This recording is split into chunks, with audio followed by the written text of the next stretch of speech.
Alright, y'all. First and foremost, give all praise to you. How about Shimya or Shabrakatham? Uh,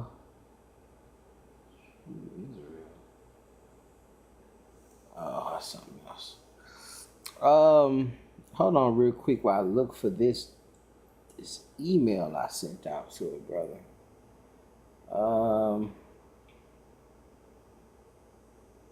Okay, here we go.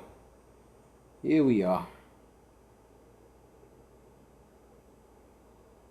I just need these few precepts I came across.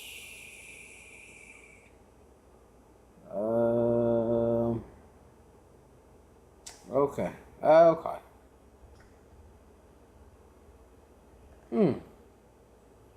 Oh, okay. All right.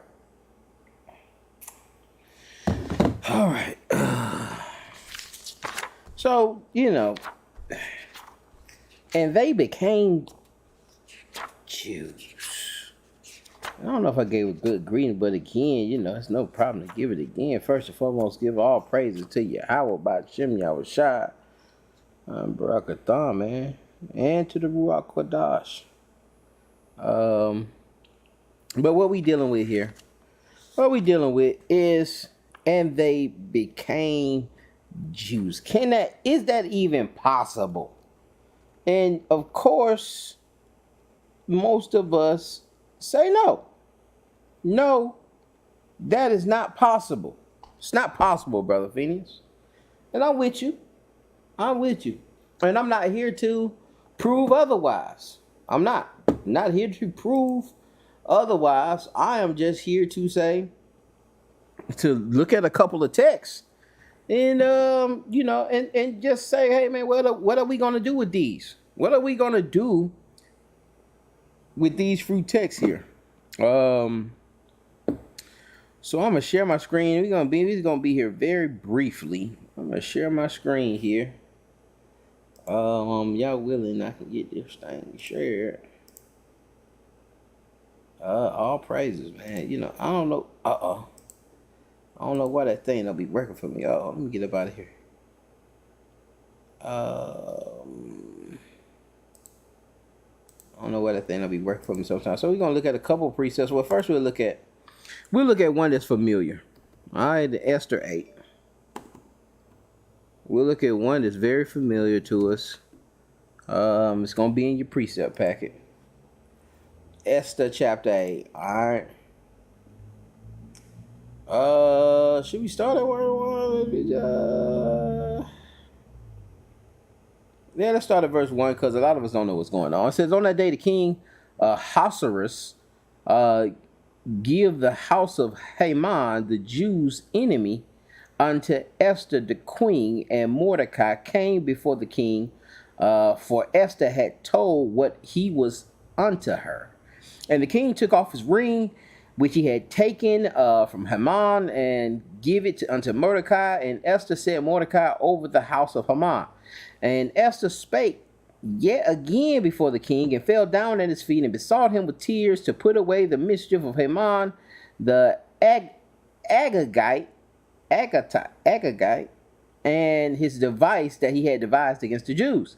Then the king held out the golden scepter towards Esther, so Esther arose, and we should be very familiar with this. All right, those celebrating the feast, dealing with Esther, man, should be very familiar. We read this thing every year.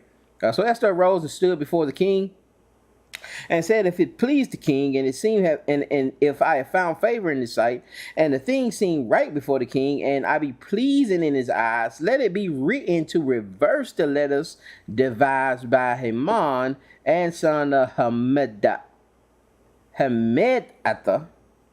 the Agagite, which he wrote to destroy the Jews which are in all the king's provinces. So Haman wanted, I'm gonna say he wanted, man. He wrote a letter, wanted to write a letter to destroy all the Jews that are within the king's provinces. All right, all the Jews within the king's provinces. Verse 6. How can I endure to see the evil that shall come upon my people? Or how can I endure to see the destruction of my kindred? She's saying this to the king. How can I see these things? How can I see this affliction to our people?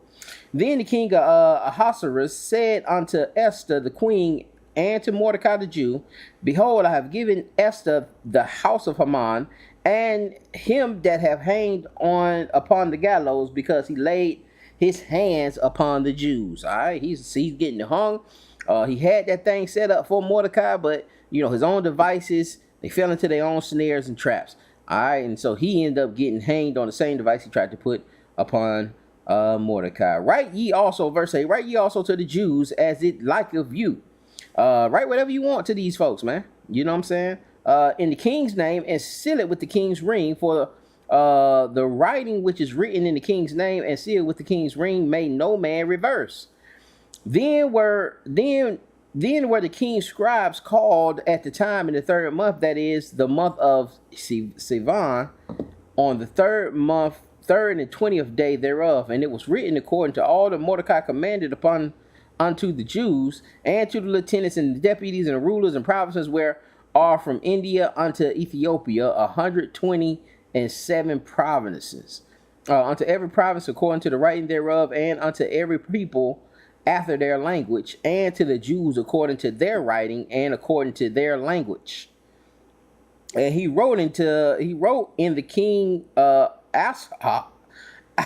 Ahasuerus name, and sealed it with the king's ring, and sent the letters post on horseback, and riders on mules and camels and young dromedaries, wherein the king granted the Jews which were in the city to gather themselves together and to stand for their life, to destroy, to slay, and to cause to perish all the power of the people in the province that would assault them, both little ones and women, and to take the spoil of them for a prey. All right, this is what the king has granted Esther and her uncle Mordecai, like, hey, this is what you need to be writing on this thing. So the king granted the Jews which were in every city to gather themselves together and to stand for their life, to destroy, slay, and cause to perish all the power of the people in province that would assault them. All right, take vengeance on your enemies. All right, you have, what I'm saying, he tried to put that thing on you, Haman tried to put that thing on you. You can now go kill these folks, both the little ones and the women. You can kill the women and children also. All right, so that's an extra treat, because usually you can't do that. Usually, that's against the casualties of war. Usually just the men going out, and to take the spoil of them for a prey. All right, we getting there, y'all. I just want to give y'all some content just in case you never read it before and you don't just think, oh man, Phoenix just pulling this thing out of nowhere. All right, upon one day in all the provinces of King Ahasuerus, namely upon the 13th day of the 12th month, which is the month of Adar, the copy of the writing for a commandment to be given in every province was published unto all people, and that the Jews should be ready against the day to avenge themselves on their enemies. So the post that rode upon the mules and camels went out, being hastened and pressed on by the king's commandment, and the decree was given at Shushan the palace. And Mordecai went out from the presence of the king in royal apparel of blue and white, and with a great crown of gold, and with a garment of fine linen and purple. And the city of Shushan rejoiced and was glad. The Jews had light and gladness and joy and honor, and in every province and in every city, whithersoever the king's commandment and his decree came, the Jews had joy and gladness, a feast and a good day. And many of the people of the land, so you got two people, you got two different people now. You got the Jews who, when they seen the decree, they had joy and gladness and had a feast and a good day. But then we have another people here, and many of the people of the land became Jews, for the fear of the Jews fell upon them. Now, what fear fell upon them? The decree that says, man, we can avenge ourselves, and you can kill the women and the children and take whatever that prey is for a spoil. What do we do with that? What do we do with the Jews had great gladness in the feast day and a good day, and many other people of the land became Jews? What do we do with that? That's what we dealing with today. What do we do with that? And I ain't saying today. This just this little short class that we dealing with here. It's a couple precepts that we might have looked over, man. Judith, KJV. See if we can find that thing. What we really want is 14. There are some reservations about the book of Judith, but you gotta do your own research. Do your own research on that. Again, I'm not here to tell nobody nothing. But you know, we this is a part of our this is part of the text for us. So what are we gonna do with this? All right, because we dealing with the Apocrypha, we got to deal with this. What did I say? Start at verse. I say verse 9. Let me see here, y'all. Verse 5. It says, "But before you do these things, call me Achor the Ammonite. Achor the Ammonite, that he may see. Call me Achor the Ammonite, that he may see and know him that despised the house of Israel, and that sent him to us as it were to his death." Then they called Achor out of the house of Ozias, and when he was come and saw the head of Holofernes in a man's hand. I know I'm brutalizing these things. Y'all bear with me though. In a man's hand to the assembly of the people, he fell down on his face, and in his spirit fell. But when they had recovered him, he fell at Judah's feet and reverence. He fell. Okay, but when they had recovered him, he fell at Judah's feet and reverenced her and said, "Blessed art thou in all tabernacles of Judah, and in all nations which hearing thy name shall be astonished. Now therefore tell me all things that thou hast done in these days." Then Judith declared unto him in the midst of all the people that she had all that she had done from the day that she went forth until the hour she spake unto them. And when she had left off speaking, the people shouted with a loud voice and made a joyful noise in their city. And when Achor had seen all that God of Israel had done. Now Achor, again we go back to verse 5. Call me Achor the Ammonite. Okay, call me Achor. The Achor is an Ammonite. Or is he? But, the text says he's an Ammonite, but is he? You know how we play it, Israel. But I'm just here to show you the precepts and, and what do we do with them. I'm just asking what we do. And y'all just put these things in the comments, man. And when Achor had seen all that the God of Israel had done, he believed greatly and circumcised the flesh of his foreskin and was joined unto the house of Israel unto this day. And as soon as the morning arose, they hanged the head of Holofernes upon the wall, and every man took his weapon, and there went forth by the bands unto the straits of the mountain. But we see here that Achor the Ammonite heard the great wonders, heard of the great things that were done, amongst Israel by the God of Israel. And he believed in God greatly. He believed in Yahweh greatly, and he circumcised the flesh of his foreskin and was joined to the house of Israel unto this day.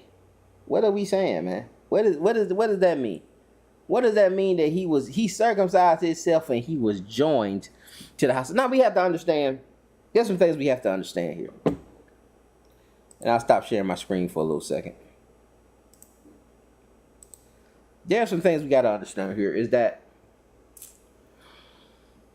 the writer, whoever the writer is, um, they're seeing this practice. They understand this practice that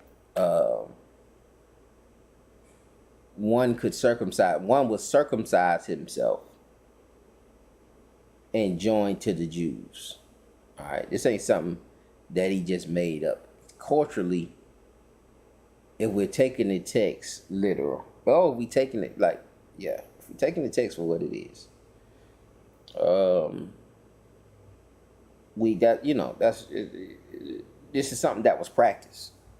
And that's why I said when you come into Christ's arrival with the Pharisees and the Sadducees, and Paul's ministry, you see why the Pharisees are so hard on getting folks circumcised. Whoever you say the Gentiles are, getting them circumcised,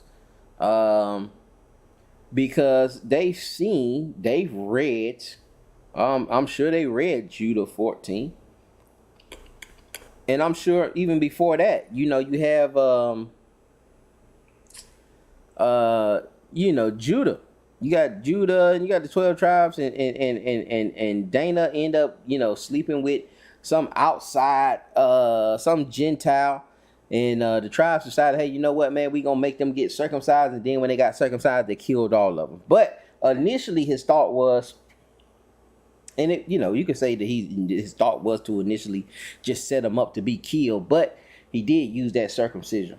And we see that also as a important identifying marker is the circumcision, because we see people trying to unidentify themselves. If they were going to unidentify themselves or get away from being an Israelite, and hide themselves from being an Israelite, the first thing they're going to do, or the main thing they're going to do, is try to uncircumcise themselves. And we see that in Maccabees, we see that in Josephus, where brothers is putting weights on their foreskin to uncircumcise themselves so they can sit in the pools of the Greeks and not be found. All right, they can mingle among the Greeks. They would go through great lengths. They would go through great lengths to accomplish that. But let's go back to the text. Let me share. I got one more precept, and all I'm asking is just, what do we do with it? Have we seen in Esther 8:17? They became Jews. Those because of the fear of the Jews, these other people became Jews. And then we looked at First Maccabees 9. No, that's where we're about to go. We're going to go to First Maccabees 9. We was in Judah. Let me share my screen here. We was in Judah 14. Nah, I can't share my screen. I don't be knowing what be going on with this thing. I really need to sit down and get a class on this thing. Oh, okay, we got something going here. I guess it's with that whole share the audio thing kind of trip things up, but we good here. So we're going to First Maccabees 9. First Maccabees. Oh no, we're going to Second Maccabees. Second Maccabees chapter 9. KJV. I guess in there. Hold on, y'all. Okay, we're gonna read 11 through 17, or 11 through 20. We're dealing with Antiochus. All right, see, about the time came Antiochus with dishonor out of the country. About that time came Antiochus out of the country of Persia. But let's look here. Therefore, being plagued, he began to leave off his great pride and to come to the knowledge of himself by the scourge of God. His pain increasing every moment that he's talking about here is Antiochus. And if you don't believe me, just check it out, man. Don't believe me. Check it out. Verse 12, and when he himself could not abide in his own smell, he said these words, it is meet to be subject unto God, and that man and that a man that is mortal should not proudly think of himself if he were God.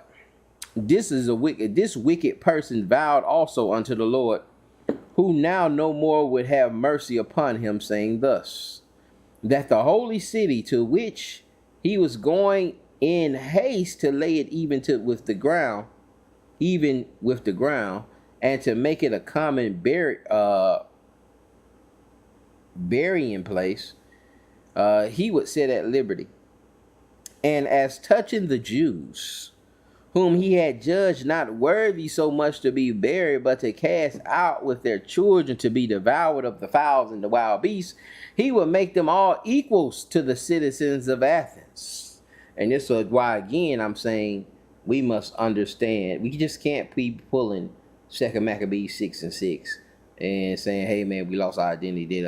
We got to understand the politics of around that time, during crisis, while Christ was on the earth. We got to understand the politics of what was going on there and how things were playing out. We had a Senate. They had a Senate. Man, what was it called, man? Shalakia, y'all. I'm in a brain fart. What was that called? It's on the tip of my tongue. It was a council. Every time you see pretty much they had a council, it was dealing with that. But we had a council. We had like a Senate, but I forget the word that they used for it. Where we were at? Verse 18. Wait, Shalakia. As touching the Jews, verse 15, whom he had judged not worthy so much as to be buried, but to be cast out with their children, to be devoured of the fowls and wild beasts, he would make them all equals to the citizens of Athens. In the holy temple, which before he had spoiled, he would garnish with goodly gifts, and restore all the holy vessels and many more, and out of his own revenue defray the charges belonging to the sacrifices. Yea, and that also he would become a Jew himself, and go through all the world that it was inhabited, and declare the power of God. What is he talking about, man? And that he would also become a Jew himself, and go through all the world that was inhabited, and declare the power of God. And it's a foreshadow type in there, because we're supposed to be doing that. We're supposed to be going through the ends of the earth, declaring the power of God. But for all his pains would not cease, for the just judgment of God was come upon him. Therefore, despairing of his health, he wrote unto the Jews the letter unwritten, containing a form of supplication after this manner. Antiochus, the king and governor, to the good Jews, his citizens, which is much joy, health, and prosperity. If ye and your children fare well, and your affairs be in your contentment, I give very great thanks to God, having my hope in heaven. As for me, I was weak, or else I would have remembered kindly to honor and goodwill returning out of Persia, and being taken with the grievous disease. I thought it necessary to care for the common safety of all, not distrusting mine health, but having great hope to it. But what we really want here, I thought it was going to be a little more meat on that, but what we really want here is, Antiochus, and that also Antiochus, will become a Jew. All right, will become a Jew. You know what I'm saying? And so I would say, well, maybe he's just trying to preserve his life, but whatever the case may be, why is there a thinking that one could become a Jew? Why is that? Why are people thinking it? All right, why are people thinking that they can become a Jew and not, they can just get circumcised? Even an Ammonite, who we have that You know, Ammonite can't come into the congregation even until the temple. Like they can't never come into the. What is this Ammonite talking about? Well, maybe the Moabites. But why are they talking about enter that you can't enter into the that you can become a Jew?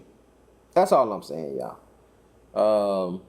What do we do with those? What do we do with these texts? What do we do with Esther 8:17? What are we saying that is? And they became Jews. Because of the fear of the Jews, they became Jews. What do we do with the Judah 14? Where we have this Ammonite saying he got this Ammonite circumcising himself and became a Jew. And then what do we do with the second Maccabees 9, where second Maccabees 9, I think it's 11 through 17, where we see Antiochus saying he will become a Jew and declare the power of God. Why do we even say that's like, why does it seem they feel like that's even possible? And what do we do with those texts? How do we reconcile if our stance is that no one can become, you can't become Israel. You can cleave, but you can't become it. How do we reconcile that with these certain precepts here?